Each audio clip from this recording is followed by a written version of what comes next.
Welcome to Chasing the Upside, conversations about living the FPL life.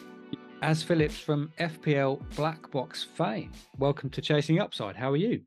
Very good. Fame. I like that. I got a bit, admit, Ben, I'm looking on Zoom and your beard is fantastic. It's putting me to shame a little bit. Well, you can stay. We can stay. I mean, I suppose we don't have to chat about FPL. We can chat about beards if you like. It's a topic that I love. Yeah, absolutely. Have you heard the band, The Beards? The Beards? No, I've never heard of the band, The Beards. No. I strongly recommend you check them out. After. Yeah. I'm going to check them out after this chat. The Beards. They only sing songs about having beards. Okay. I presume they have beards. They do have very good beards, yeah. Okay. Yeah. Okay. Awesome. Right. Well, I've never started one of these chats with talking about beards, so we'll just carry on. But we're here to talk about FPL, our shared love of FPL. So as these chats always start with the same question, your origin story. Where does it all start for you in FPL? Yeah, well, I've told this story through a few times, really. It's kind of quite weird, like looking back. I mean, I was never really that into football growing up. My dad was really into it, big Brighton fan, hence my Brighton connection. But I just never really kind of enjoyed watching it that much. And then when I was going off to university, I kind of thought to myself, I probably need to start actually getting into this because it seemed like such a good like gateway to making friends and chatting about stuff. So I started watching a bit more football. I got bought FIFA as well. Started like practicing at that because I was quite into like computer games, and started playing fantasy football as well. I was in like a kind of work league. I worked at Curry's Digital when I was 17, and there's a few people there who kind of played, and I just got so into it, like just so competitive with it. And I found Fantasy Football Scout quite early on, when Mark had kind of just set it up really, and started kind of reading all the articles on that, started giving me a bit of an edge against the people that I was playing against, and started winning like the league quite comfortably. And then it all just took off from there, really. Started writing a few little bits for the site, got invited onto the Scoutcast a few years later, after I met Joe, met the Scout Joe at a meetup type thing. He invited me on the Scoutcast. And then it's just kind of all gone from there. You know, FPL show stuff, FPL pod, doing Blackbox with Mark, all just kind of stemmed from that desire to be liked at university, which is a weird kind of origin story, I think. That's not weird at all. I do like the fact that it started in Curry's. That's brilliant. It did. That's where it all began. Absolutely. Where all the good stories start. Curry's Digital in Brentwood, no longer there anymore. It's been closed down, but yeah, that's where it all began. So what would you say brings you back year upon year upon year?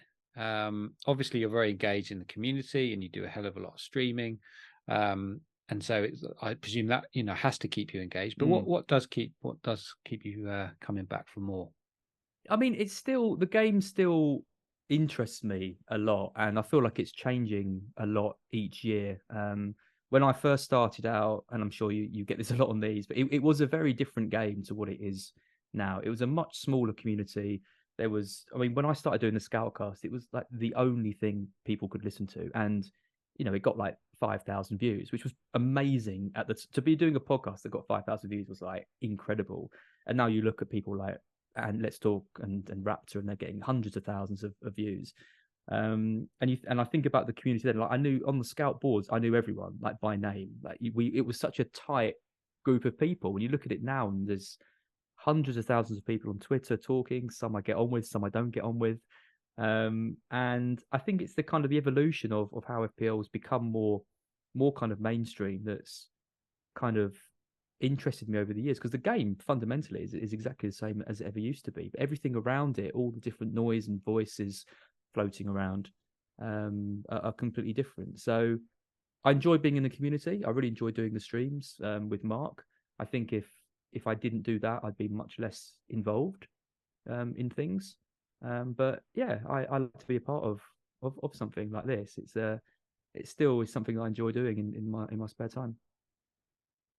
So you mentioned the game has changed, and obviously you're in a really good position to talk about that. What's been the best things about the changes, and possibly the worst things about the changes? Pros and cons, I suppose.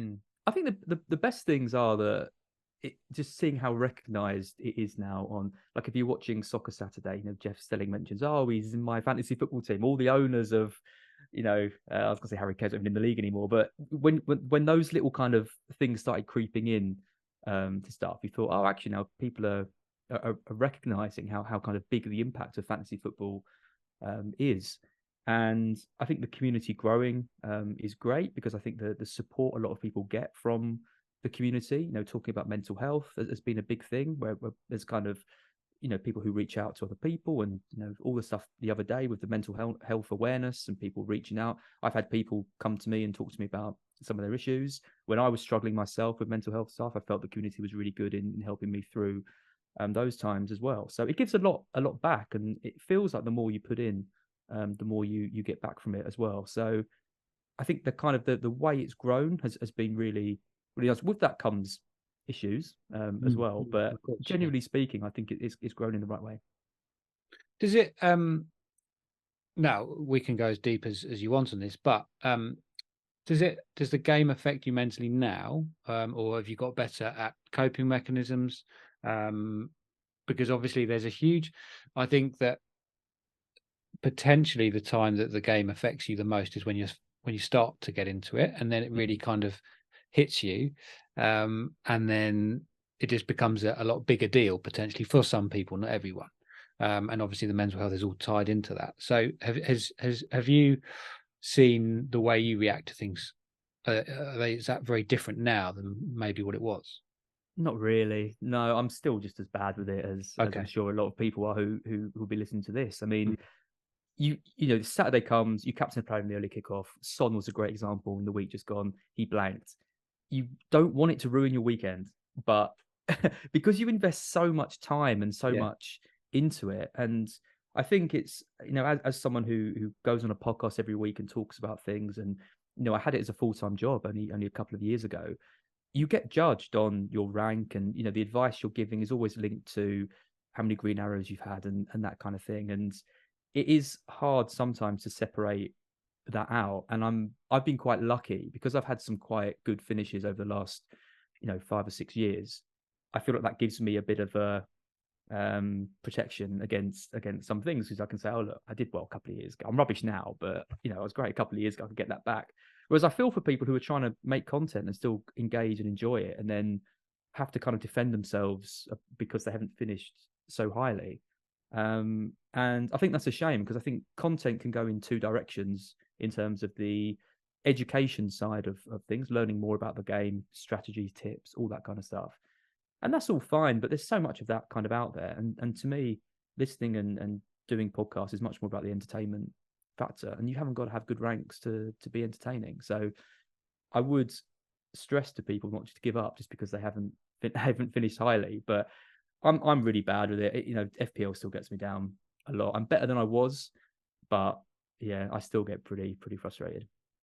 I genuinely think that's nice to hear though, because a lot of people, because rationally it shouldn't affect you. It shouldn't, we're in such a, especially with everything that's going on at the moment, we're in such a privileged position Mm. that a game could affect us.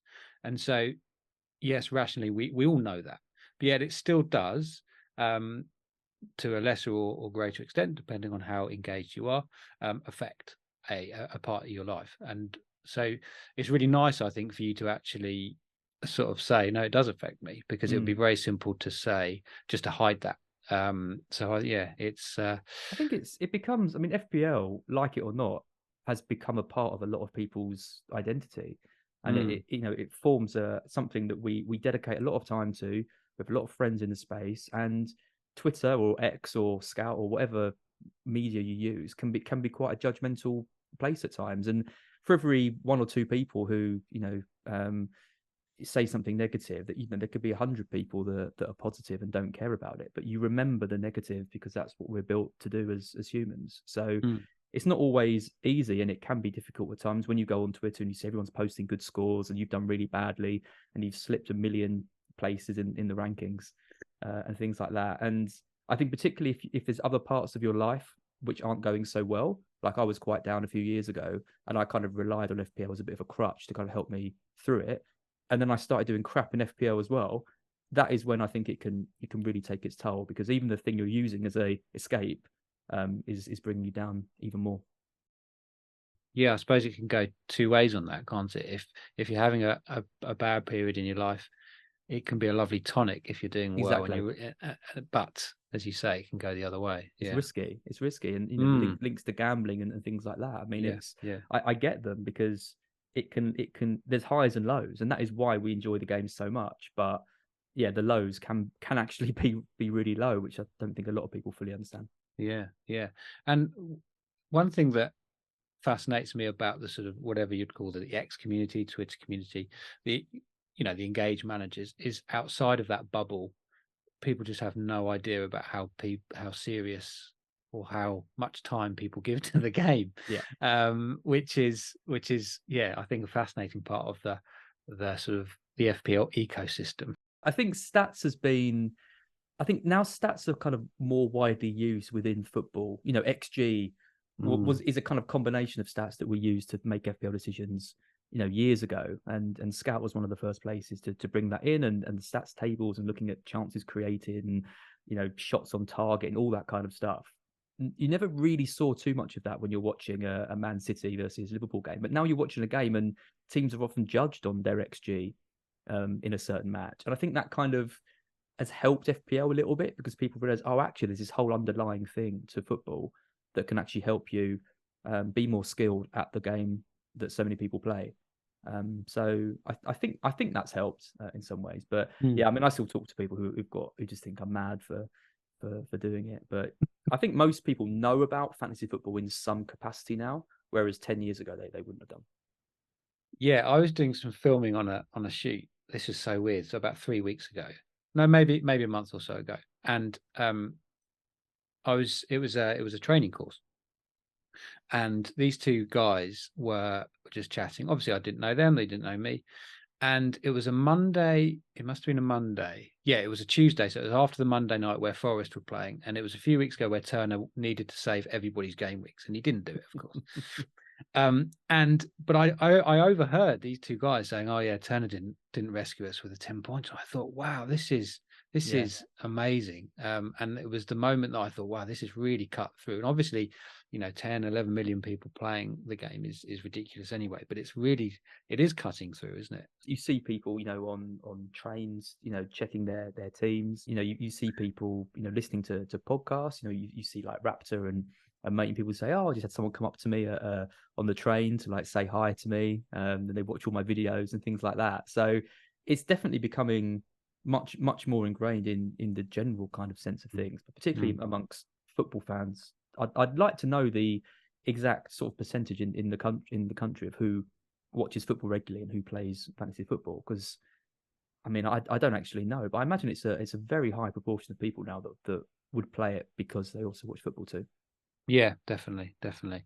Whether they play after 4 or 5 weeks is a Well, different that's thing, isn't it, it? and the retention is something that I still think FPL needs to work on, because so many people drop out after missing a couple of game weeks. Yeah, And I advocate it on everything I do. More chips. If they're going to keep these chips, they need to have first half and the second half of the season chips. That's going to keep people more engaged. I say it all the time. interesting, interesting. So, this was again probably 3 or 4 weeks ago. I was listening to Blackbox, and you were having a bit of a shocker in terms of rank and That's how the most weeks, season was Ben, to going. be honest. I didn't want to bring it up, but I had to. But there was a really interesting thing you said. I thought, oh, right, I'm going to definitely ask you about this. So apologies in advance. But no, you mentioned that you're for the first time, I think ever, you were second guessing yourself in Mm. terms of your decisions. And I thought that was really interesting, considering you've been in the game for so long. And you would have hit highs and lows, absolutely, 100%. So yeah, what did you mean by that when you were sort of second guessing yourself? I think one of the biggest problems that a lot of people seem to have, and I'm guilty of it as well, is looking at what everyone else is doing in the community, because the community is so big now, and you look at the big accounts, you look at Andy, you look at Focal, you look at Raptor and everyone, and they have big followings, and people follow their moves and their advice meticulously, and you get yourself into a bit of a bubble with things. Everyone's bought this player. Why haven't I bought that player? What do they know that I don't? And really, they don't know anything. They're going off they're going off the stats and they're going off the fixtures and all the kind of normal things that you would pick as a player of the game yourself. I've always I've never looked at stuff like that at all. I've always had a pretty clear idea of what I want to do, who I want to bring in. I watch a lot of football. I listen to a lot of things. I don't need other people to kind of tell me what to do. And that's where I say the entertainment for me is a much bigger thing than kind of the knowledge, because I feel like I get that myself. But I've found it hard over the last couple of seasons to ignore that noise, I think, a bit more. And I find myself more and more falling into traps. And this is the issue, because again, with the community, it almost feels like everyone loses together, everyone rises together, And if you go against it and you do badly, and then you have to go on Twitter and see everyone doing well, that's really hard to take at times. So sometimes it's easier just to go with the popular option, because well, at least if it goes wrong, I'm going to have other people around me who have done similar things. And that's not how I want to play the game, because it feels like it's taking my own decision making away from me, and that's the main reason I play it. But it's very hard to completely separate the two, I think.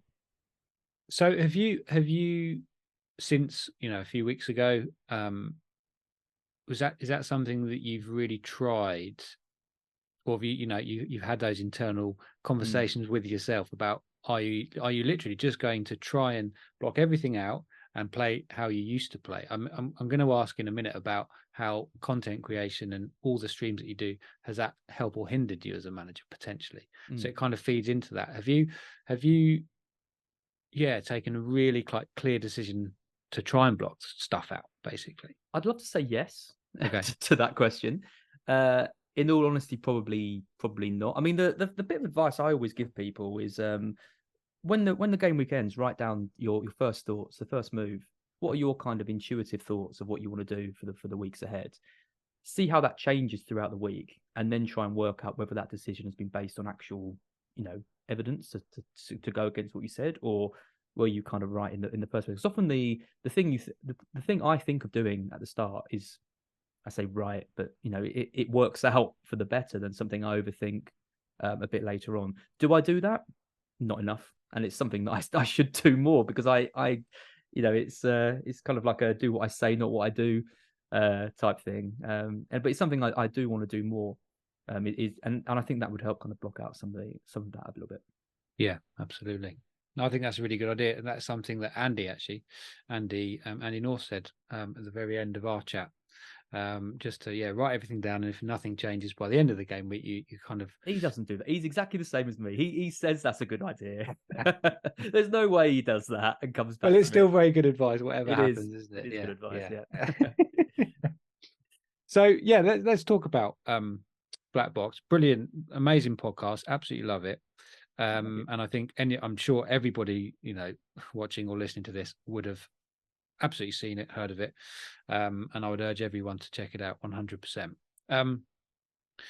But not only that, you do other streams as well.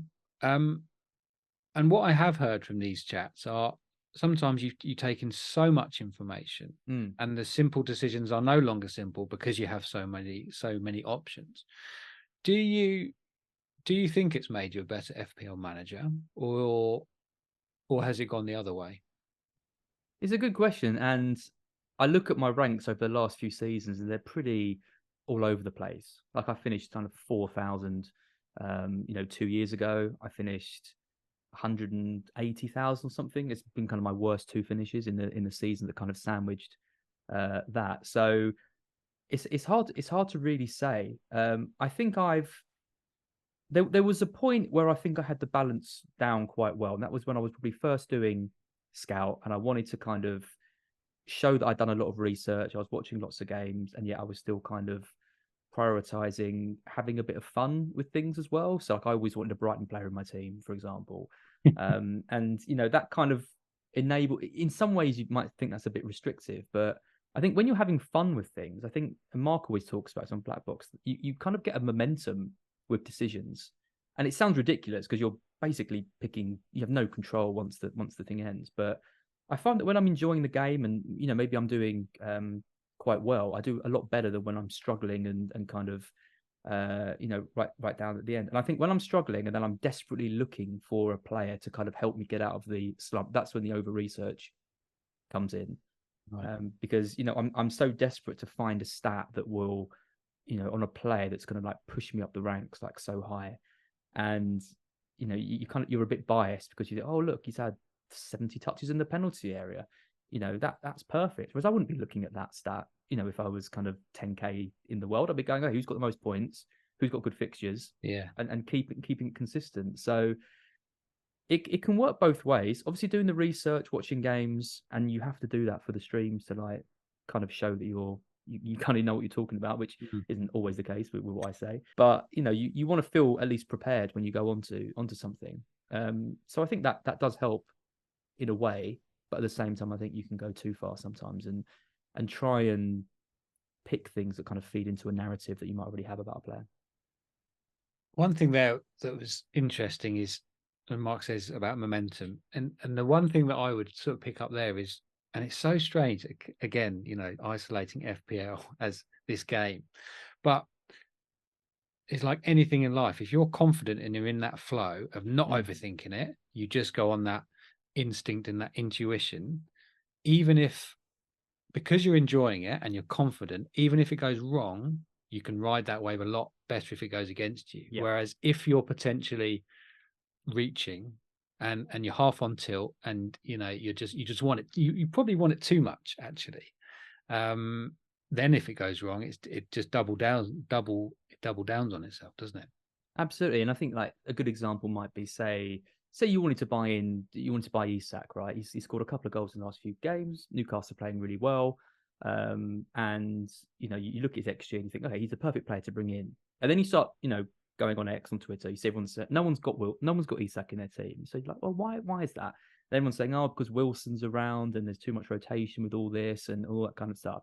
That's when you start second guessing Mm. yourself on things. And sometimes it's good advice. Like I think generally speaking, that is good advice. I'm probably not going to buy Isak for my own team because of those reasons, but it does feel that people are more afraid to go away because I mean, to me, FPL is about risk, right? A lot of the time, you have to weigh up the risks of certain decisions and certain things, and it feels that FPL has now become a place where risks are almost seen as a negative thing to do.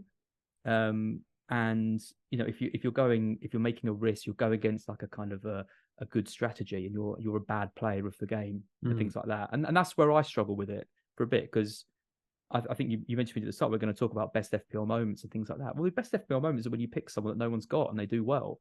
But I feel like at the moment that's probably my biggest kind of criticism with the community in general is that there's less acceptance, I think, for picking risks.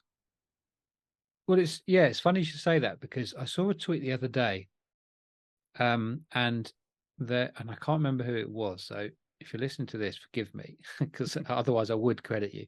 But it was saying that last season hits were completely celebrated, and this season, or maybe it's the other way around. But either way, the attitude on hits, yeah, it was celebrated last season and completely seemingly Yeah. condemned this season, and it's just so strange how like the groupthink works from and the season narratives from month to month work, and obviously from season to season, and you can obviously get swept away with that as well. Yeah, I mean, if you look at like Fabio Borges, for example, he's widely regarded as the greatest FPL manager there is.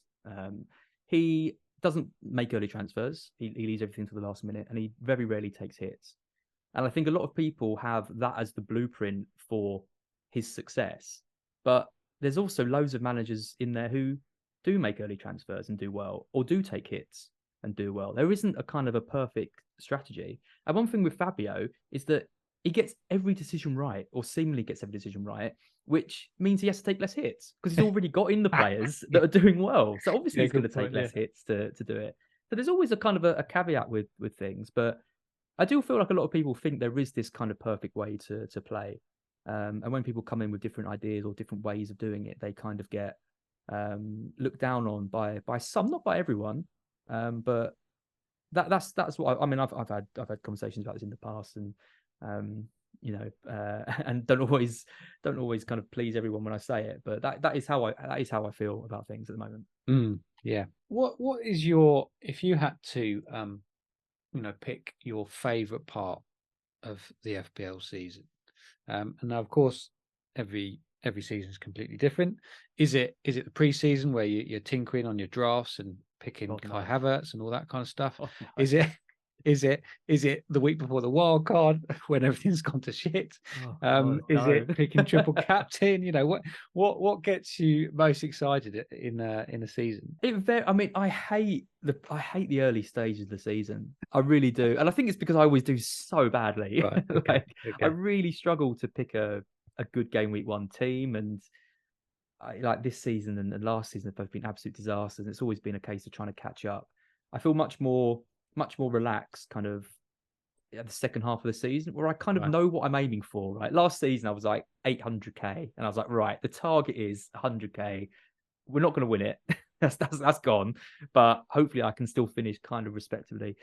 And so, then you work to kind of that goal, and you've got double game weeks, and that's where I feel like the planning and things kind of really helps. Whereas the first kind of 10 weeks of a season, they're just so difficult to navigate because so much can happen. Players emerge that you hadn't considered. You have 4.5 million defenders doing well, but you're never really sure if they're going to continue doing it or not. Whereas in the second half of the season, you've got a lot more kind of data, a lot more knowledge of the teams and how they play and perform too. So I definitely prefer that the second half, and around about the double game week time, that's when I'm probably at my happiest, because that's when you can kind of put plans into action and feel like Okay. they're going to come off. I don't always do, but you feel like they're going to do. That's when your peak has, so around That's when I peak. Yeah, yeah. you peak. Okay. Do you think there is and this season is seemingly, unless something dramatic happens, it's probably the most normal season we've had for a while, in terms of maybe double game weeks and postponements and things like that. Now, obviously, the way I would look at double game weeks and planning is it gives the edge to the engaged managers. Now, if there's less of those, maybe the edge is slightly less, and with so much information being out there, where do you think the edge is now? Yeah, I mean, there's a few things that we have sort of being quite heavily involved in it compared to like. So I've got friends at university, for example, who have started playing fantasy football, and they might be on Twitter, they might see like the kind of the roundup stuff that the Premier League posts. They know a little bit about XG. Some of them might even watch like someone like Let's Talk and see his team and copy moves and stuff. I mean, that is so far from where it was, a couple of years ago when no one knew anything. So you have still got to kind of find your advantages where you can. And I think that is a big thing with price changes. Actually, if you say to yourself, and Mark and I were talking about some Blackbox a few weeks ago, if you say to yourself, I'm never going to make early transfers because I'm not going to chase team value, that actually limits quite a big thing that we have, because a lot of people I play against don't make their moves until Saturday morning, not because it's a strategy that they've got. They just wake up on a Saturday morning and, oh crap, I better do my fantasy football team, Whereas it's very different to actually being able to consider the risk and reward of moving early versus not. So there's kind of things about that. I mean, watching football as well, that to me, that is still the biggest edge that we can have. I mean, again, I've got friends that watch football but aren't going to watch Burnley versus Luton because they don't care and they've got lives, which I get. Don't get me wrong. The advantage of not having a life is that I can watch Burnley versus Luton and see whether Morris is going to carry on the goal scoring form. So yeah, I mean, I do feel in most of the time you do get what you put into it. And if you look generally around, the top managers and the people who put the most effort in and watch football and read stats, they're going to come through with good finishes. Whereas if you don't do that, you could finish 1 million, 2 million, or where I am at the moment, 2.8 or whatever it is. Well, you beaten me, so there we go. It's a difficult season. Everyone's struggling this year, I think. But I'm still convinced that everyone will turn it around. The cream will rise, as they say. The cream will rise, exactly. Well, we'll see. We'll see. Okay, so just before the final two questions, what has FPL taught you? Quite a wide question, and go wherever you like with this. But what has FPL taught you about life? Wow, what has FPL taught me about life? Yeah, I mean, I think quite a big thing it taught me recently was when I worked for Scout, because I was at Scout for 2 years. I had a real job before that, a regular job, I should say, maybe not a real one. And I wasn't that happy there, and I had the opportunity to work for Scout, and I thought, doing what I love doing the hobby, doing the videos and everything would be amazing. And it was a space that I was already quite involved in, and I thought I'd go in and kind of push on from there. But I really struggled with the hobby and the career side of things together. And if we talk about the lows of FPL, I think probably my second year when I wasn't doing that well in FPL, and I was struggling a bit with mental health stuff, and I was having to do videos every day and do things for the site, which I didn't always want to do, sponsorship and partnership stuff, which is a part of it because there's salaries to pay and that's where the money comes from. It got quite difficult, and actually separating that out again from the career has been really beneficial to me. I realize as I'm saying this, very much sounds like don't follow your dreams, which is not the point I'm trying to make. Yeah, you ever thought about going into life coaching as? Yeah, I know. Yeah, amazing. No, I think it's I think the point is that I think it's nice to have an escape from things sometimes. And the good thing about having FPL on the side was that I'm able to distance myself from it more than if I did it as kind of the job. So yeah, I'm not entirely sure what my point is with all this, but I'm glad I did it, and I'm glad I tried it. I think I would say chase your dreams, obviously, because if I hadn't done it, I'd always be wondering, oh, what could have been if I'd gone for that job or done it. But I think it is important that when a hobby, and particularly FPL, when a hobby gets too much on things, you take steps to address it. And I think that ties in with the mental health side, because I've seen people stop playing FPL because they don't enjoy it. They get too stressed. It's affecting their relationships. They're losing their weekends to it. And I completely get why people would quit in that situation. Yeah, it's a similar kind. So I'm my day job, photographer and filmmaker, and so that was always a hobby, especially the photography.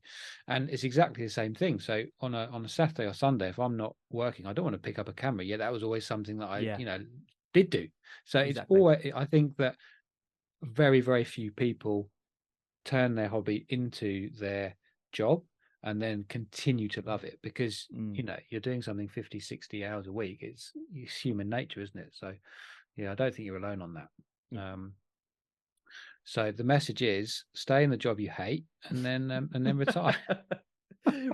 really not the point I was trying to make. I know. But I do know what you mean. equally, I can't really work out the point I was trying to make. Well, it was quite a deep question, and I did blindside you with it. So. I know. I think like I said, I think the important thing is knowing when something isn't working for you, and no matter what the career is. I think I got out of that job at the right time, because I think if I'd carried it on for too much longer, I would have completely fallen out of love with FPL, and then that would have been really sad, because then I probably would have quit doing Blackbox and quit Twitter and all the stuff that I've worked quite hard to achieve over the last few years, and all the stuff I enjoy would suddenly not be there. So I think just with jobs, I think it's the opposite. It's kind of recognize when you're not happy in something, and don't be afraid, even if it seems to be a kind of a bit of a blessing, because you've got a job, and I know a lot of people don't, and there's lots of like difficulties around, but sometimes you might need to put your happiness first ahead of other things. There we go. Absolutely. Turn it around. There you go. And look at that. Such a pro. Right. So final two questions. This is one of my favorite questions that I ask, because it's sort of everybody's face lights up. Your favorite ever FPL moment, that champagne moment, as there's probably so many because you're such a good manager, but I've got three. Go on, go with it. With it. Beating Mark last year by 1 point. Oh, that's okay. Number one. That will always be number one, because he clawed back, I think, just under 100 points on me in about 10 weeks, something like that. Yeah. And went into the final week ahead of me for the first time. And yeah, Pedro Porro and David De Gea, of all people, got me the win against him by 1 point. I have another story about 1 point as well, which was when I think I was a couple of years into FPL. I know they're banned now, but at the time, cash leagues were they were all the rage, and I set up I think it's a £20 entry cash league or something like that. Had about 50 people in it, and I won that by 1 point. And I won that by 1 point because the guy who was second to me had Jamie Vardy, and they took 2 bonus points off him at the end for no reason. Blimey. And if they'd left him with the free bonus, He would have I say won. no reason. There must have been, there was some like Yeah. stats like jiggery round, but I thought I'd lost. And then the game refreshed, and he went from 3 bonus to 1, and I won the whole season by 1 point. So that was my best season. That was when I finished 800th as well. So 800th. Wow. yeah, doubly good. Well, you would have been incredibly unlucky to finish I know 800th. everyone else was like 100,000 in the world in the league. It was just me and him at the top, both 800th in the world. It was a really weird year. And then the third one, which everyone is going to be bored of me saying, but the Bruno Guimaraes 2 goals and an assist he got in a double game week a few years ago when I captained him. I got so much stick for that. Yeah. Honestly, you wouldn't believe. I had people messaging me about what a stupid decision it was. I was on a podcast, everyone saying I'd lost it, and I had, but the outcome was right, and that's what it's all about, right?